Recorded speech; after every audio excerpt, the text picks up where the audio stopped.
digno de alabar, Cristo, nombre sin igual. 24, desde el versículo 29, dice la palabra del Señor de la siguiente manera: la venida del Hijo del Hombre.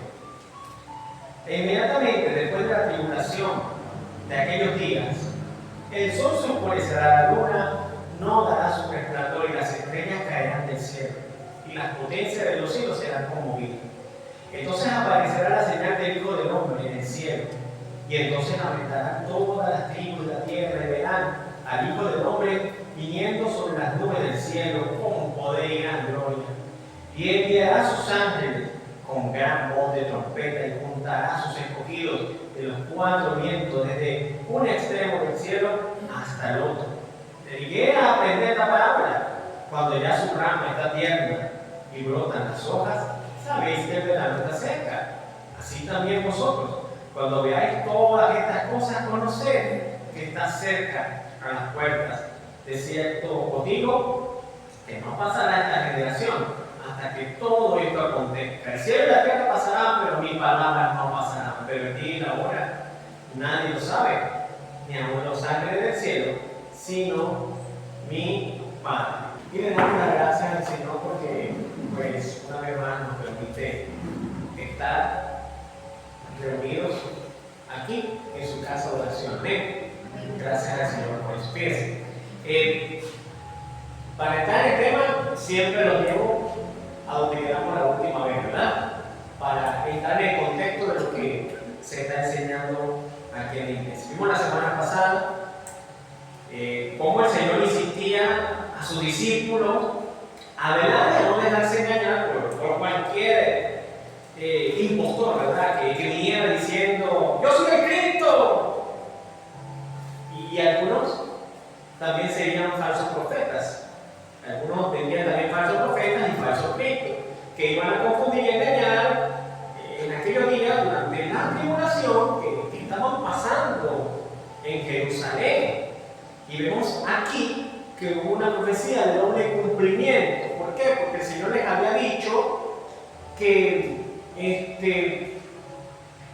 se cumpliría en aquellos días, en el año 70, se cumplió la tribulación de la cual el Señor les hablaba. Hubo persecución, Jerusalén fue rodeada, el templo fue destruido. El Señor dijo: cuando vean la ciudad rodeada, la ciudad santa rodeada, no regresen ni para tomar el abrigo. Váyanse directo a las montañas, a los montes. Y ellos, muchos siguieron el consejo del Señor Jesucristo, salvaron sus vidas. Me refiero al año 70. Entonces uno puede ver que si eso ocurrió así, pastor, esa profecía ya se cumplió, pero es que en la Biblia, y en especial en el Evangelio según San Mateo, en el capítulo 24, vemos que hay profecía de doble cumplimiento. Esa profecía se cumplió en ese tiempo, pero también se cumplirá en tiempo futuro. Amén. Cuando venga el tiempo de la gran tribulación. Entonces, estos falsos cristos serían aceptados en aquellos tiempos por muchos que curiosamente habían despreciado al Señor Jesús, quien era el verdadero Mesías. Y entonces ellos eran los que decían: aquí está el Cristo, o acá está. El Señor dijo: cuando escuchen esto, no lo crean, porque ustedes me vieron. Así que no se dejen engañar por los falsos cristos que vendrán en aquellos tiempos de persecución.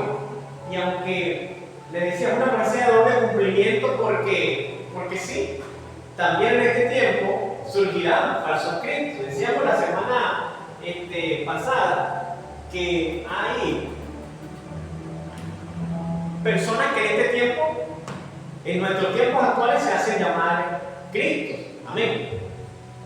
Y te decía que hay personas que se hacen llamar Cristo, y lo más tremendo, que para nosotros parece un chiste, porque ya la Biblia lo decía, lo lamentable es que han engañado a muchos y tienen una gran corriente de seguidores.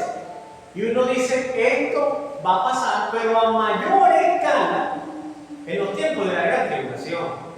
En el tiempo del año 70 pasó, el Señor Jesucristo dijo, huyan, y hubo quienes se pararon como Cristo y decían, no, yo soy el Cristo, no vayan a huir, yo estoy con ustedes, soy su Salvador. Y la gente se creyó ese cuento y muchos se quedaron en Jerusalén, perdieron su vida, fueron tomados cautivos y todo lo demás por no haber creído lo que el Señor había dicho. Y lo tremendo es que estos falsos cristos, esos falsos profetas refutarían las advertencias del Señor a huir en tiempos de persecución. Y además, por si fuera poco, también vendrían, como le decía hace un momento, los falsos profetas con señales y prodigios. ¿Ok?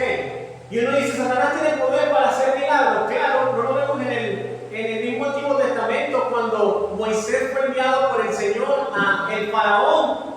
Y el faraón estaba confundido porque Moisés convirtió su vara en serpiente por el poder del Señor, pero llegaron los brujos, los hechiceros que tenía el faraón y ellos convertían sus varas en serpientes. Entonces el faraón estaba confundido, como bueno, entonces tú vienes a hacer un truco de magia aquí que mis magos también saben hacer, que mis brujos, mis hechiceros saben hacer, estoy viejo.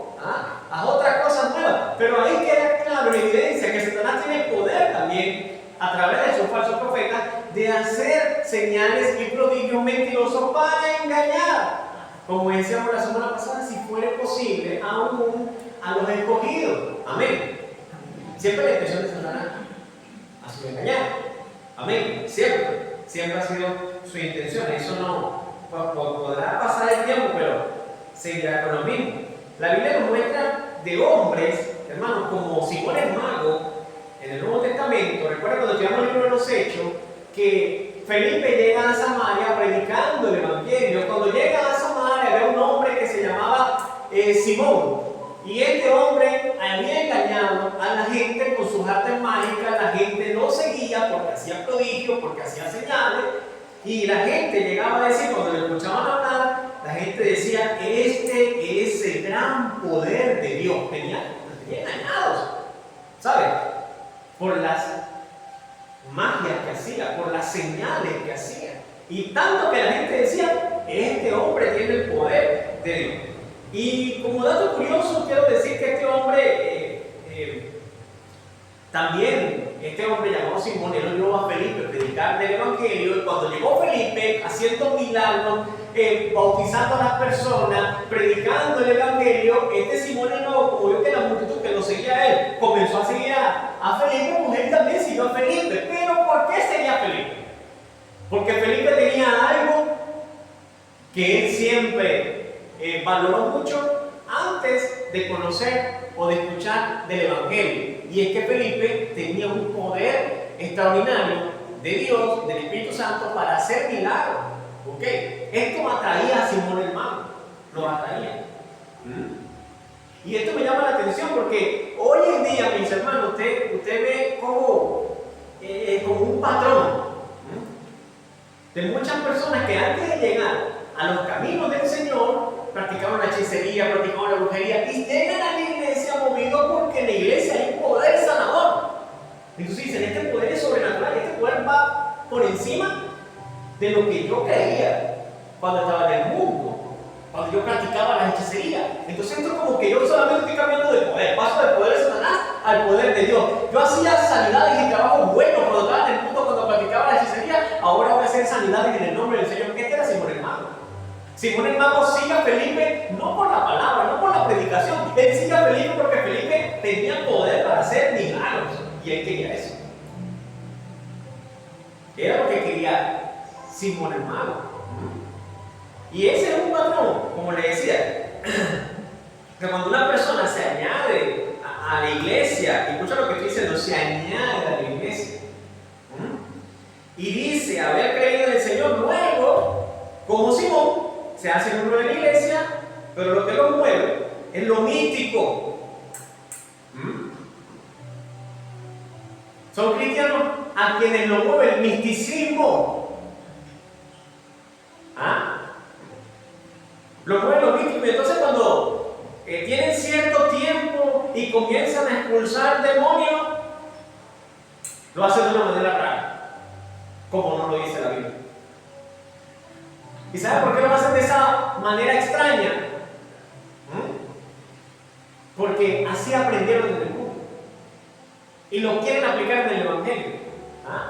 Y al mismo tiempo, cuando hacen declaraciones por sanidades y declaran cosas, que si esto yo lo digo 7 veces, que si lo di 7 vueltas a este carro es mío. ¿Y saben qué? Esas eran cosas que hacían cuando estaban en el mundo.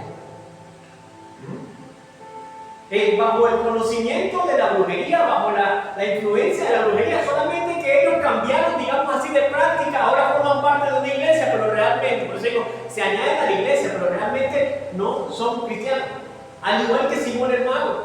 Cuando Simón el Mago vio que llegó, ya Simón se había bautizado, ¿sabes? Y seguía a Felipe, porque veía cómo Felipe hacía señales y prodigios, y él quería eso. Era lo que le movía, lo místico. ¿Por qué estás aquí en la iglesia?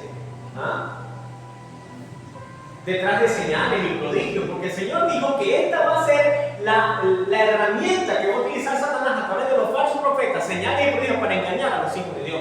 No podemos estar nosotros buscando eso. Y cuando llega Pedro a la ciudad, comienza a colocar las manos sobre las personas comienzan a recibir el Espíritu Santo. Entonces él se acerca a Pedro y saca la de su corazón.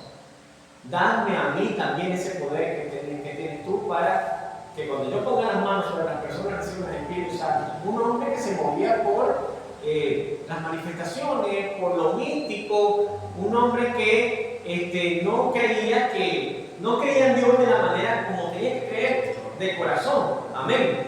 Y esto, hermano, de verdad que se repite hoy en día en iglesia. Si nosotros estamos buscando lugares donde solamente hay señales, hay prodigios, como dijo alguien alguna vez, pastor, yo prefiero ir a otra iglesia donde se manifiesta el poder de Dios. Y yo le decía a esa persona, ¿qué entiende usted por poder de Dios? Y me hacía entender me daba a entender, que se refería a sanidades, a hablar en lenguas, a que cuando estas personas colocaban las manos todo el mundo se alborotaba y gallinero, pues. Después que me dio a entender su lógica de poder de Dios, yo le dije, mira, la Biblia dice que el Evangelio es poder de Dios para salvación. Ese es el poder de Dios. Salvar almas.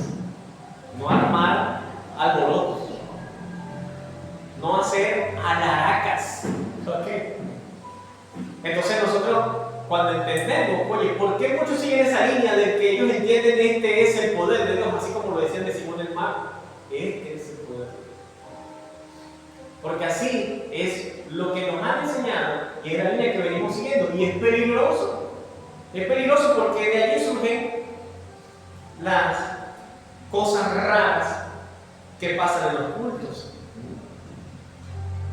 En la liturgia, dentro del servicio, pasan cosas raras. Yo he visto personas que lo llaman y lo hacen pasar al frente y le agarran, le hacen los famosos actos proféticos de lo que hoy en día hacen tantas iglesias. Hermano, si usted va a una iglesia, hermano, perdón, yo voy a decir algo de parte del amor, con todo el amor del Señor, en el que ocurren estas cosas, huya de allí. Es una sinagoga de Satanás, donde hacen actos proféticos, hermano.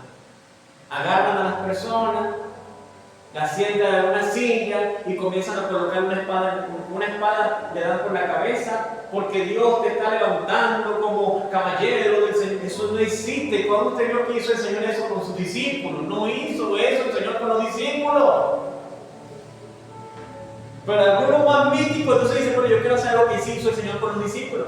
El Señor le dijo a los discípulos de la siguiente manera: reciban el Espíritu Santo, y sopló. Y cuando sopló, ellos recibieron el Espíritu Santo de Dios. Sí, eso lo hizo el Señor, porque dentro de él habitaba el Espíritu Santo. El Señor Espíritu era Dios, lo podía hacer. Nosotros no. Amén. Amén. Nosotros no podemos hacer eso. El Señor Jesucristo sopló. Y entonces vemos que hoy en día muchos místicos hacen lo mismo pero oculto. Está la gente orando. Yo, hermano, he estado en sitios así. Está uno bregándose a concentrar en oración porque quizás no puedo, porque tengo una lucha, porque no sé. Y entonces comienza el que está ministrando y empieza, sopla, Señor, y termina ese micrófono lleno de bajo. Y comienza la gente a caer unos por acá y otros por allá. Y en esta mañana contra estas personas. Es una denuncia en contra de lo que está mal. Porque por causa de que muchos toman esto como el verdadero evangelio y como el poder de Dios, lamentablemente se guían por ahí, se quedan con eso, pasan 5 o 10 años, estas personas siguen navegando en este sitio, están siendo ovejas y discípulos de falsos profetas que el Señor dijo que teníamos que cuidarnos. Usted dice, pastor, ¿por qué hice todo esto? Porque el Señor le dijo a los discípulos, guárdense, vendrán falsos cristos, eso no me engaña, vendrán falsos profetas y con señales y prodigios los van a engañar. Engañarán si fuera posible a una los escogidos. Decíamos la semana pasada que una persona que esté verdaderamente comprometida con el Señor y con su palabra difícilmente será engañada por esas astucias de Satanás. Amén. Por eso es que es necesario que nosotros nos mantengamos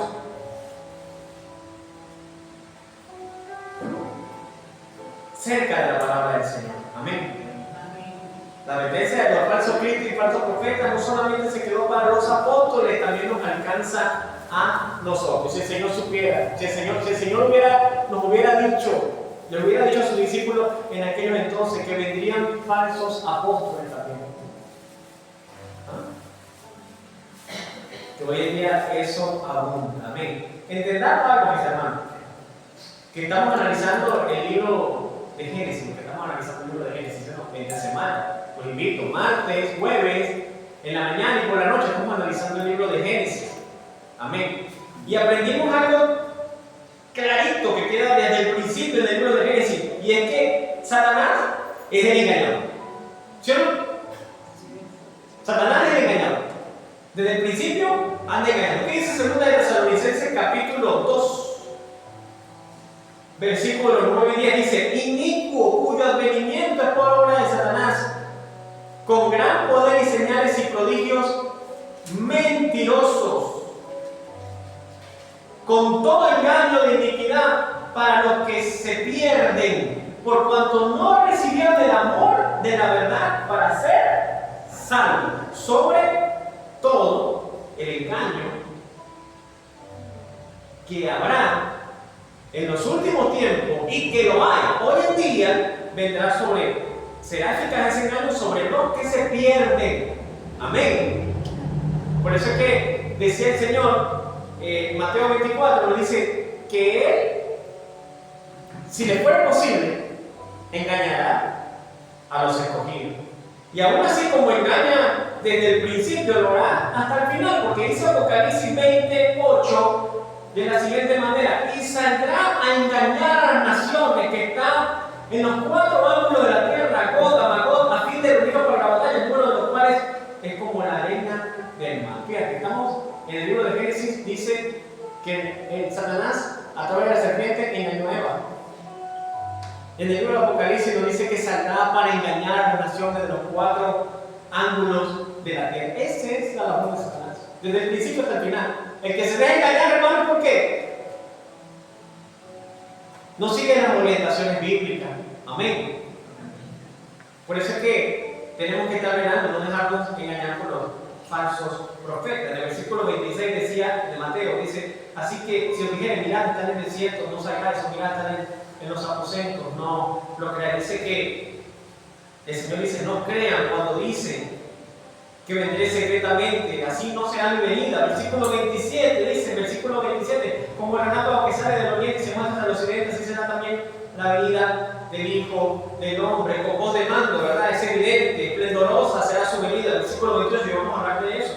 Porque donde quiera que tuviera el cuerpo muerto, allí también se juntarán las águilas. Donde esté el cadáver es visible, porque los buitres o las águilas comienzan a sobrevolar donde está aquellas aves. Yo decía, así como la señal de los buitres es evidente que hay un cuerpo muerto, así será demasiado claro cuando venga el Señor, no quedará lugar a duda. Y también esa es una metáfora que se refiere al juicio que acompañará su venida, porque vendrá juicio.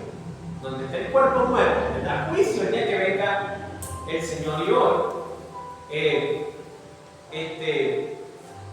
quiero que veamos el texto paralelo en Lucas 21, versículo 24, que dice: y caerán a filo de espada y serán llevados cautivos de todas las naciones, y Jerusalén será hollada por los gentiles, hasta que el tiempo de los gentiles se cumpla. El Señor ahí está diciendo: y Jerusalén será hollada. Hollada es pisada. ¿Okay? Será sometida por los gentiles hasta que el tiempo de los gentiles se cumpla. Acá Lucas nos habla del tiempo de los cuales los gentiles babilónicos y todos los imperios que hubieron antes sometieron a Israel. ¿Okay? Era el tiempo de los gentiles. Israel estaba sometida bajo el dominio de los gentiles y han ejercitado algún tipo de, estos imperios ejercitaron, algún tipo de dominio sobre Israel, y también nos habla de la extensión del Evangelio y de su misericordia del Señor por todas las naciones gentiles, porque Él lo dijo antes, que hasta que se cumpla el tiempo de los gentiles. O sea que el Señor está dando oportunidad a que entra con su Evangelio a su nación. Primero vino los suyos no lo recibieron. Entonces, ¿qué dijo el Señor? Y llevarán el Evangelio del reino a Judea, a Samaria y hasta lo último de la tierra, el tiempo de los gentiles. Amén. Ahí estamos nosotros. Amén. Porque nos alcanza. El Señor no quiere que nadie se pierda. ¿Cómo podemos nosotros saber que todavía no se ha terminado de cumplir el tiempo de los gentiles? ¿Ah? ¿Cómo lo podemos saber? Bueno, al ver gráficos de religiones con mayor número de practicantes en el mundo, hermano, fíjate lo que conseguí. Y esto le va a llamar la atención. Espero que le llame usted la atención y que a ver si le preocupa o se siente relajado con esto. Y es que la primera religión con más practicantes en el mundo es el cristianismo. Tiene el 33% de la población mundial dice creer en Cristo. 33% de la población mundial. Y usted dirá: bueno, pastor, vamos ganando, vamos el primero. No, este 33% está repartido entre católicos y ortodoxos, los cuales tienen el 22% que se reconocen como cristianos. Católicos y ortodoxos es el 22% de los cristianos, y evangélicos apenas el 11%. ¿Qué les parece?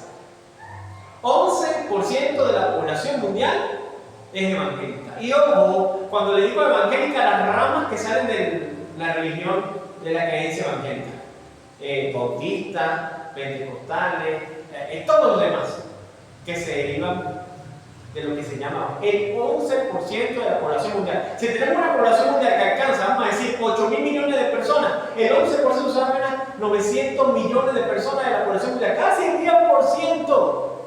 Falta para alcanzar el otro 90% con el Evangelio del Señor Jesús. Pero escúchame lo que te voy a decir. El segundo lugar, la religión con más practicantes en el mundo, es los musulmanes. ¿Saben cuánto tienen ellos? El 21%. Y usted dice: bueno, 21% de musulmanes. Sí, 21% de musulmanes puros, que son musulmanes. No están entre católicos, ortodoxos y evangélicos. No, son solamente el 21% de ellos, hermano.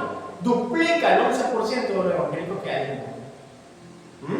Y lo más alarmante que vi, que en tercer lugar está el 18% de la población mundial que no practica ninguna religión. Fíjense una cosa: 18% de la población mundial no practica ninguna religión. Quiere decir que hay más gente que no practica una religión que el 11% de cristianos que hay en el mundo. 11% de evangélicos que hay en el mundo. ¿Qué le parece?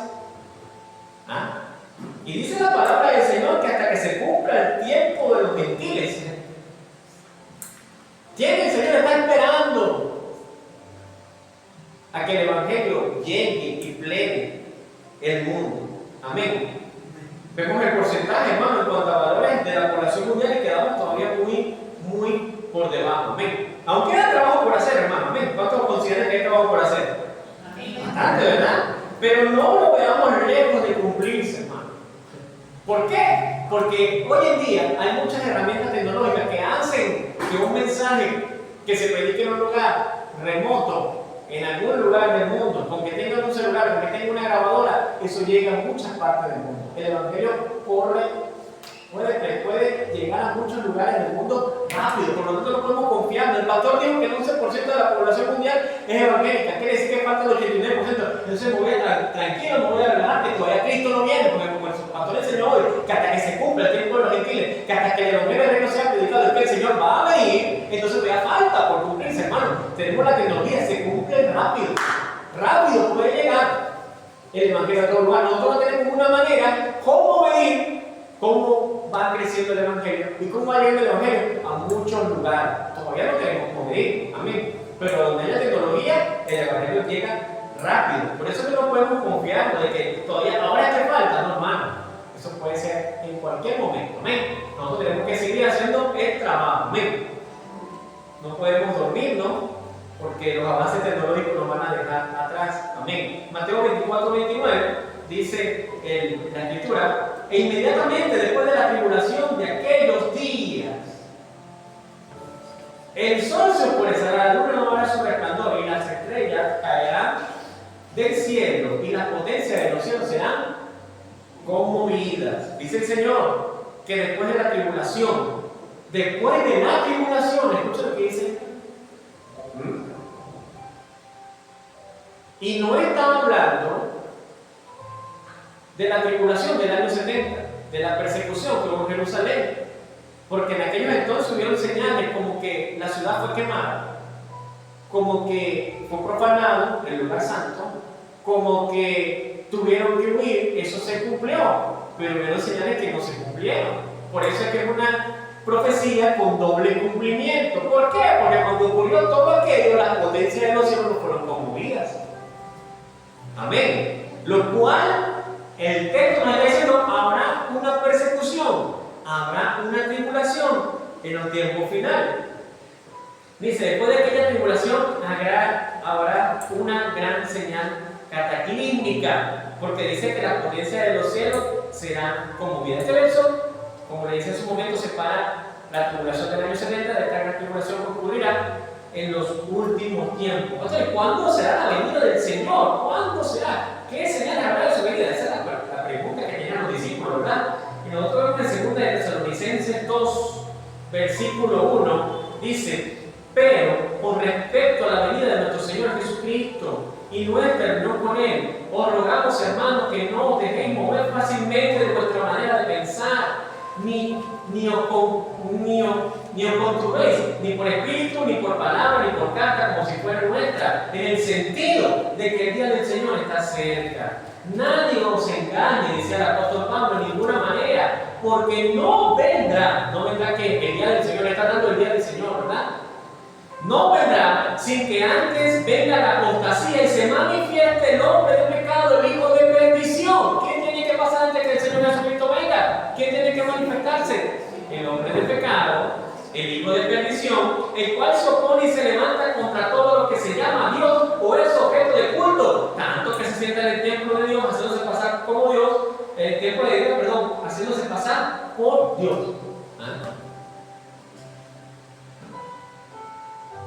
Entonces, ¿cuándo vendrá el Señor? Cuando primero se manifieste el anticristo.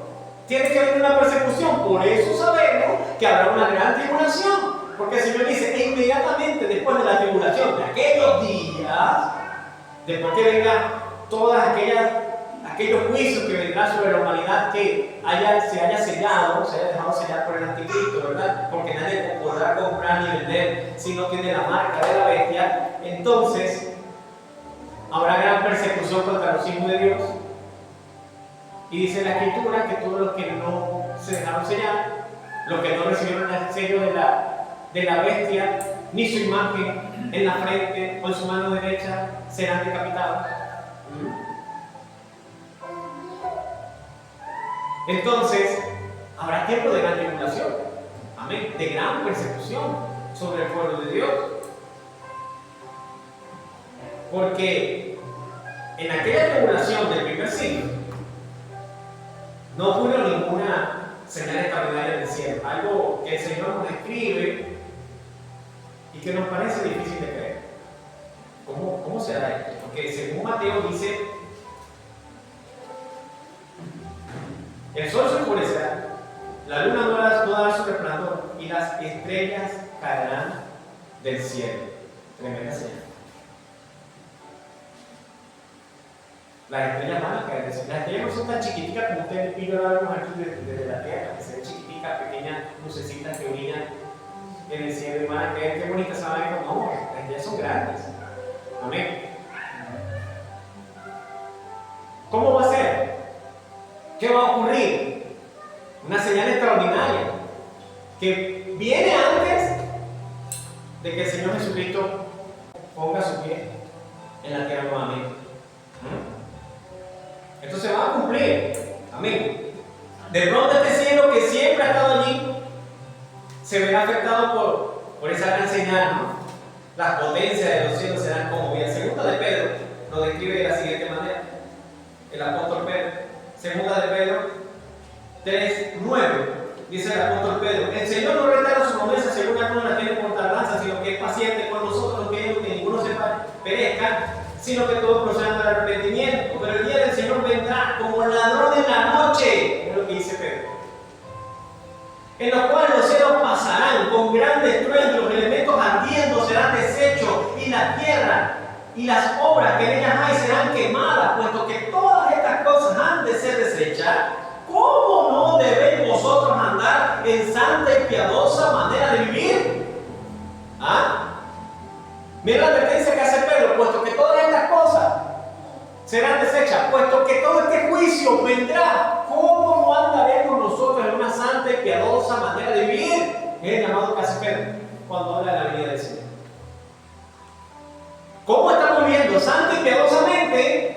Porque es a eso lo que Pedro nos está diciendo a través de la Escritura, que tenemos que vivir para que no nos sorprenda la venida del Señor como ladrón en la noche. Hermanos, si cuando una persona ha sido robada por algún ladrón en la noche, se ha metido a su casa, se llevó todo, hermano, esta persona lo sorprendió el ladrón, no pudo estar preparado. Pero si esta persona sabe que ha de venir el ladrón, ¿qué va a hacer? Se va a prepararse, ¿no? Va a cerrar las puertas, va a colocar candado, va a colocar alarma, va a colocar cámara, y va a tener un tubo bien grande, ¿verdad? Un bate bien inmenso por si acaso falla la cámara. Pero voy a estar atento, no me voy a quedar dormido. Es lo que el Señor nos está llamando. No es que quiere decir que la venida del Señor puede venir en este momento, no, ya va. Es lo que quiere decir es que no nos sorprenda la venida del Señor. Si nosotros nos preparamos y vivimos santa y piadosamente, ese día no nos va a sorprender, sino que vamos a estar viviendo de la manera santa y piadosa que Él espera de nosotros, para que cuando venga el día nos vamos con Él. Amén. No nos sorprende como el ladrón sorprende a aquellos cuando nos roban. Amén. No podemos ser sorprendidos ese día. Tenemos que estar preparados para ese día de la venida del Señor. Versículo 30 dice: entonces aparecerá la señal del Hijo del Hombre en el cielo. Entonces lamentarán las tribus de la tierra y verán al Hijo del Hombre viniendo sobre las nubes del cielo con poder y gran gloria. Dice: y entonces aparecerá ¿quién? El Hijo del Hombre en el cielo, el mismo Señor Jesucristo, de una manera extraordinaria, ¿verdad? Y entonces lamentarán, dice que primero aparecerá, dice: y entonces lamentarán todas las tribus de la tierra y verán al Hijo del Hombre viniendo sobre las nubes del cielo. Dice: Señor, ¿por qué van a lamentar? Bueno, lamentarán, hermano. Lamentarán, porque el Señor ya había dicho, nuestro glorioso Señor Jesús, nuestro Rey de Reyes, dice la Escritura que todo ojo lo verá. Amén. Lamentarán. La Biblia de Dios habla hoy, lo pone de la siguiente manera: y llenos de terror, todos los del pueblo del mundo llorarán. Todos los pueblos del mundo llorarán. ¿Pero por qué? Porque negaron, rechazaron y se burlaron del Señor. Zacarías 12:10.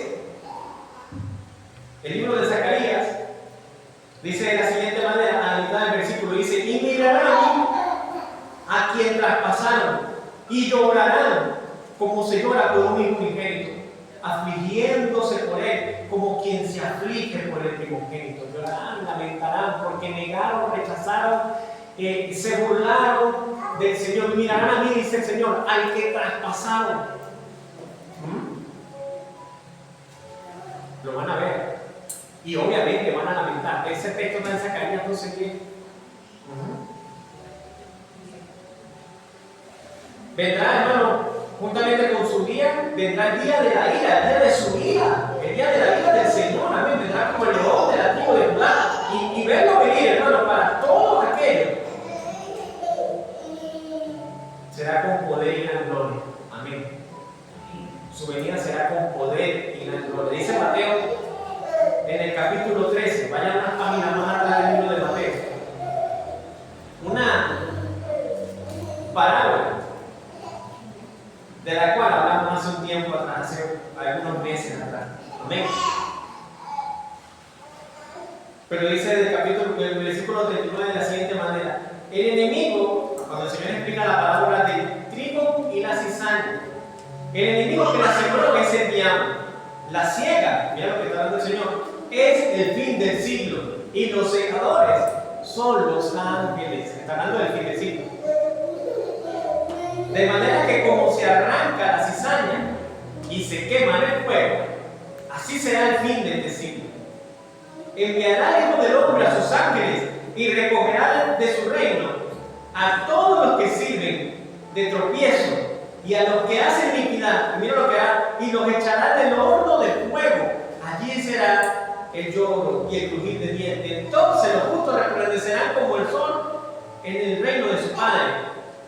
El que tiene oídos para oír, que oiga. La palabra, perdón, del trigo y la cizaña, dice eso. El Señor aquí en Mateo 24 nos está explicando por qué esa gente se va a lamentar. Porque cuando el Señor venga al final de los tiempos con sus santos ángeles, dice la palabra del Señor que los ángeles serán los secadores y tomará a todo el que fue tropiezo, a todo el que estaba con el trigo y parecía trigo pero era cizaña, y lo arrojará y lo echará en el horno de fuego. ¿Recuerda cuando sembraron el trigo y la cizaña? Llegaron y le dijeron: Señor, arrancamos la cizaña. Y él dijo: no sea que arrancando la cizaña para él también arrancar el trigo, no, déjalo que crezca. Que crezca como va a llegar el tiempo de la siega. El tiempo de la siega es el tiempo final. Por eso cuando venga el Señor en el cielo, ellos lamentarán. Tanta gente que parecía trigo y resulta que era cizaña. Amén. Y dice: mientras que los justos, dice, resplandecerán en el reino de su Padre como el sol. Tremenda recompensa tendremos los hijos de Dios. Amén. Los justos serán recogidos en el granero del Señor, ¿verdad? De los cuatro vientos, porque dice de la siguiente manera: y enviará, versículo 31, dice ahí la palabra del Señor, y enviará a sus ángeles con gran voz de trompeta y juntará a sus escogidos de los cuatro vientos desde un extremo del cielo hasta el otro, con voz de trompeta. ¿No me llama la atención eso? Eso no lo hemos leído en otro lugar, ¿verdad? Primera de Tesalonicenses 4:16, allí aparece. Primera de Tesalonicenses 4:16, dice la escritura de la siguiente manera: porque el Señor mismo con voz de mando, con voz de arcángel y con trompeta de Dios descenderá del cielo. El Señor mismo con voz de mando, con voz de arcángel y con trompeta de Dios descenderá del cielo. ¿Cuándo descenderá el Señor? En su segunda venida. Y cuando Él venga a su segunda venida, allí es donde dice: y enviará a sus ángeles con gran voz de trompeta y juntará a sus escogidos de los cuatro vientos desde un extremo del cielo hasta el otro. Ahí que es lo que está ocurriendo, hermano, el arrebatamiento o la primera resurrección. ¿Cuándo ocurren? Ocurren juntas. Amén. Ocurre justamente el arrebatamiento con la venida del Señor. Cuando el Señor venga, ahí es donde ocurre el arrebatamiento de los que han creído en el Señor, la primera resurrección, de los que murieron creyendo en el Señor. Versículo 32 dice: de la higuera aprended la parábola. Cuando ya su rama está tierna y brotan hojas, sabéis que el verano está cerca. ¿Qué está diciendo el Señor ahí? Hay muchas personas que dicen: no, la higuera es Israel. Muchas personas enseñan eso, ¿verdad? Pero el Señor está hablando aquí de una higuera. Cuando usted ve que la higuera, su rama está tierna y brotan las hojas, saben que ya el verano está cerca. Asimismo, el Señor lo explica, versículo 33, asimismo también vosotros cuando vean que todas estas cosas acontezcan, conozcan que está cerca a la puerta del tiempo. O sea, así como ustedes saben distinguir el tiempo de la higuera, aprendan a distinguir el tiempo en el que están. Cuando vean que estas cosas acontezcan, es porque ya el Señor está cerca. Amén. Tribulación y todas las demás cosas que han de venir sobre la tierra. Versículo 34 dice, perdón. De cierto os digo que no pasará esta generación hasta que todo esto acontezca. El cielo y la tierra pasarán, pero mis palabras no pasarán. Pero el día y la hora nadie lo sabe, ni aún los ángeles que están en el cielo, sino solo mi Padre. Amén. Allí también el Señor nos está diciendo que aún el cielo y la tierra, que nosotros vemos tan firme que siempre han estado allí, eso va a pasar. Y vemos que las estrellas caerán, que la tierra será destruida, el cielo y la tierra pasarán, pero lo que Dios prometió que iba a cumplir, se va a cumplir. Amén. Y dice, pero el día y la hora nadie sabe, ni aún los ángeles que están en el cielo, sino mi Padre es el que sabe cuándo será ese día y esa hora. Nosotros podemos distinguir por lo que dice la Escritura en qué tiempo estamos cerca. Cuando comiencen las persecuciones, cuando se vea la tribulación, entonces, hermanos, a partir de allí, en cualquier momento, vendrá el Señor. Amén.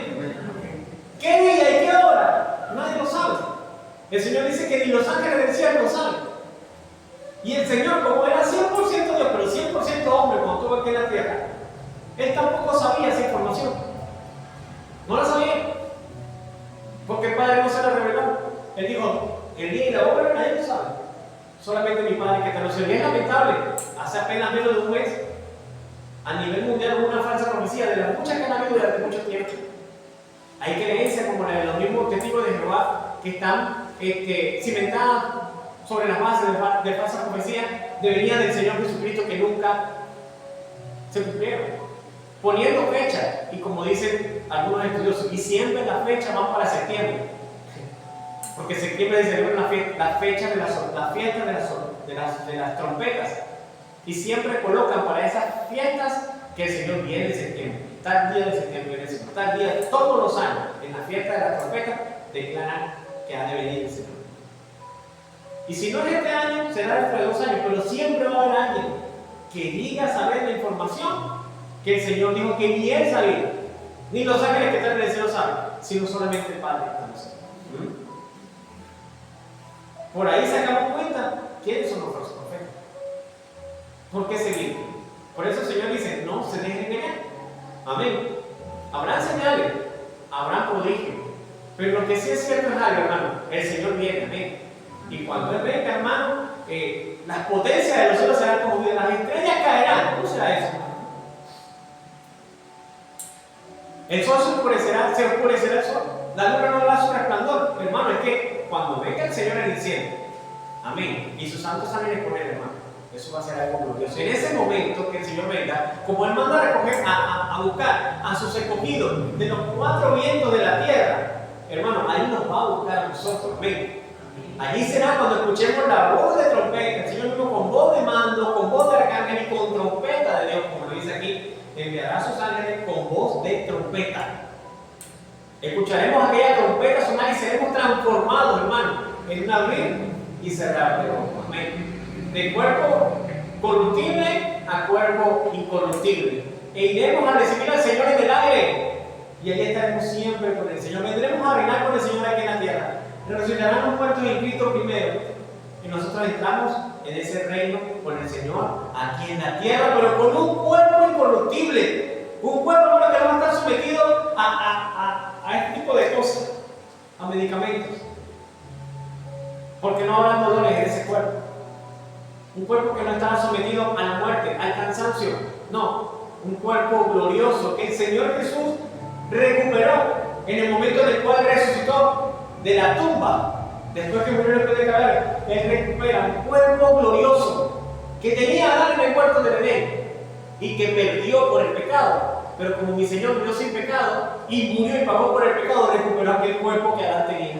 Un cuerpo glorioso, un cuerpo en el cual no habrá muerte ni posibilidad de que pequemos en contra. Y imagínate, hermano, un cuerpo en el cual se van a ir los sentimientos perturbadores como el odio, la envidia. Un cuerpo en el cual no habrá sentimientos como el resentimiento, la amargura. Un cuerpo en el cual no sufriremos no solamente daños físicos o dolores físicos, sino un cuerpo en el cual no sentiremos tampoco, hermano, tentaciones. Decía un famoso predicador en los años 80 de la siguiente manera: fuera bueno que los cristianos que se vayan convirtiendo se vayan muriendo de una vez, decía él. Para que no tengan que sufrir las tentaciones que sufre un hijo de Dios, porque muchos no soportan la tentación. Y cualquiera de nosotros puede decir que es verdad, ¿cierto? Pero sabe, tenemos ministerios que cumplir y Dios confía en nosotros. Dios confía en nosotros más de lo que nosotros confiamos en nosotros. Y somos los encomendados a llevar el evangelio del reino a que se termine de cumplir el tiempo de los gentiles y después de esto vendrá el fin. Amén. Nos toca a nosotros ser los vehículos a través de los cuales el evangelio va a ser llevado a toda criatura. Tremendo privilegio que el Señor nos dio, mi hermano. Así que ya nosotros no tenemos que estar con la pereza. Tengo una pereza de ser evangélico, tengo una pereza de ser cristiano, porque el diablo no se levanta en la mañana. Tengo una pereza de ser diablo, no, él se levanta toda la mañana y duerme con ánimo de venir a destrozarte la vida a mí. Porque anda como león rugiente buscando a quien devorar, mientras que nosotros estamos como que, ay, duerme, siervo de Jehová, porque tu Dios te cuida, el pan me costará si no dormiré, porque eso no se hace bien, confiado. Pero el Señor me dice esta mañana: ¿qué quieres dormir hoy? No ves que perecemos, como le dijo el Señor a Jonás.